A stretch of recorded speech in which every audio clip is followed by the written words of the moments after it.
Hi friends, welcome back to our channel hello SR kitchen. ఈరోజు మన special వచ్చేసి చక్కెర కొమ్ములు. ఈ చక్కెర కొమ్ములు అనేది తిరణాలను అయితే చాలా అయితే చూస్తుంటాము, అలాగే బేకరీస్లు కూడా అయితే అమ్ముతుంటారు. అదే టేస్ట్తో ఇంకా మంచిగా ఇంట్లో ఎలా రెడీ చేసుకోవాలో మనం ఈ వీడియోలో చూసేద్దాం. ఇక వీడియోలోకి వెళ్ళిపోదాం. ముందుగా నేను ఒక కప్పు గోధుమ పిండి అయితే తీసుకున్నాను. ఈ గోధుమ పిండి తీసుకొని మనం జల్లెడ పట్టుకోవాలి. తర్వాత కొద్దిగా సాల్టు, అలాగే వేడి చేసిన నెయ్యి, గోరువెచ్చగా నెయ్యి అయితే వేడి చేసుకొని అందులో వేసుకోవాలి. ఇలా వేసుకొని స్పూన్ తీసుకొని ఒకసారి బాగా కలుపుకోవాలి. కొంచెం చల్లారిన తర్వాత మనం చేత్తో అయితే పిండిని అయితే కలుపుకోవాలి. చూడండి, మనకి పిండి అనేది ఇలా పట్టుకుంటే ఇలా ముద్దలాగా రావాలి. ఇలా వచ్చిందంటే మనకి పర్ఫెక్ట్గా పిండి అయితే కలిసిందని అర్థం. తర్వాత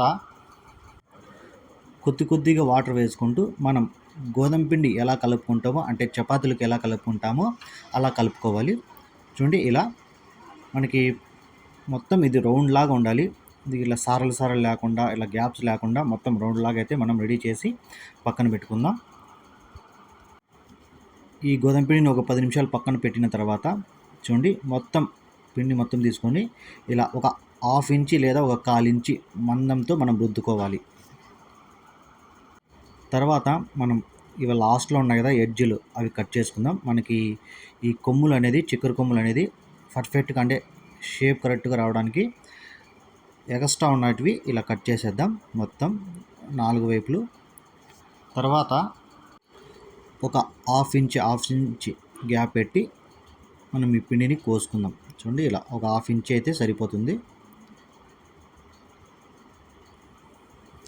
ఇలా మొత్తం ఇలా కట్ చేసుకొని తర్వాత ఇలా కూడా కట్ చేసుకోవాలి. నేను ఇందులో అయితే ఒక 3 పీసులు అయితే చేశాను.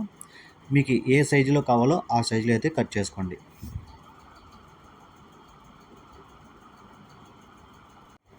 చూడండి, నాకు ఈ సైజులో అయితే కట్ చేసి పక్కన పెట్టుకున్నాను. ఇలా మొత్తం విడివిడిగా వేసి ఒక ప్లేట్లో వేసి పక్కన పెట్టుకుందాం. తర్వాత మనకి డీప్ ఫ్రైకి సరిపోయేంత ఆయిల్ వేసుకొని, మనకి ఆయిల్ వేడైన తర్వాత ఇలా ఒక్కొక్క పీస్ తీసుకొని వేసుకుందాం. మొత్తం ఒకేసారి వేయకండి, ఒకే తాను ఉండిపోతాయి. అందుకే ఒక్కొక్క పీసు సపరేట్గా వేస్తే మనకి బాగా ఇవి లోపల కూడా బాగా ఉడుకుతాయి. ఆయిల్ బాగా వేడైన తర్వాత మనం ఇవి వేసేటప్పుడు స్టవ్ అనేది లో లేదా మీడియంలో అయితే పెట్టి వేయండి. మనం ఇవి డీప్ ఫ్రై చేసుకున్నప్పుడు కూడా మీడియం ఫ్లేమ్లోనే డీప్ ఫ్రై చేయండి. మీరు హైబ్రిడ్ పెట్టేస్తే పైన అయితే మాడిపోతాయి, లోపలైతే మనకి అవి కుక్ కావు. దానివల్ల మీడియంలో పెడితే మొత్తం మనకి ఇవి బాగా రెడీ అవుతాయి. ఇవి గోల్డెన్ కలర్ వచ్చేంత వరకు మనం కలుపుకుంటూ మనం డీప్ ఫ్రై చేసుకోవాలి. చూడండి, ఈ కలర్ అయితే వస్తుంది. ఈ కలర్ వచ్చిందంటే మనకి పర్ఫెక్ట్గా ఈ చక్కెర కొమ్ములు అనేటివి రెడీ అయినట్టు.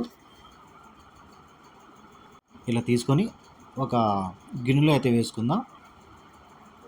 పక్కన మనం చక్కెర పాకాన్ని అయితే రెడీ చేసుకుందాం. 1 కప్పు గోధుమ పిండికి 1 కప్పు షుగర్ అయితే సరిపోతుంది. అలాగే ఒక 1/2 కప్పు వాటర్ అయితే వేసుకోవాలి. ఇంత వాటర్ వేసుకొని ఈ చక్కెర కరిగేంత వరకు ఇలా కలుపుకుంటూ మనం ఈ పాకాన్ని అయితే ప్రిపేర్ చేసుకోవాలి. మనకి తిక్కుగా ఏం అవసరం లేదు, లైట్గా తీగ పాకం వస్తే సరిపోతుంది.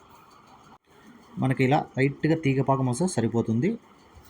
తర్వాత మనం ఆ కొమ్ముల్ని అయితే అందులో వేసేయాలి. ఎక్కువ వేడిలో ఉన్నప్పుడు కదా, ఈ పాకం అనేది ఒక మీడియం హీట్ ఉండాలి. అంటే గోరువెచ్చగా హీట్గా ఉన్నప్పుడు మనం ఇవి వేసి మొత్తం కలుపుకోవాలి. అంతే, మనకైతే రెడీ అయిపోతాయి.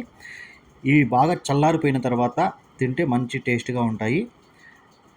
ఇది మొత్తం చల్లారిపోతే ఈ చక్కెర పాకం కూడా బాగా గట్టిగా అయిపోతుంది. చూసారు కదా, చాలా ఈజీగా ఈ చక్కెర కొమ్ములు అనేది ఇంట్లోనే రెడీ చేసుకోవచ్చు. టేస్ట్ కూడా అదిరిపోతాయి. చిన్నపిల్లలు కూడా చాలా ఇష్టంగా తింటారు.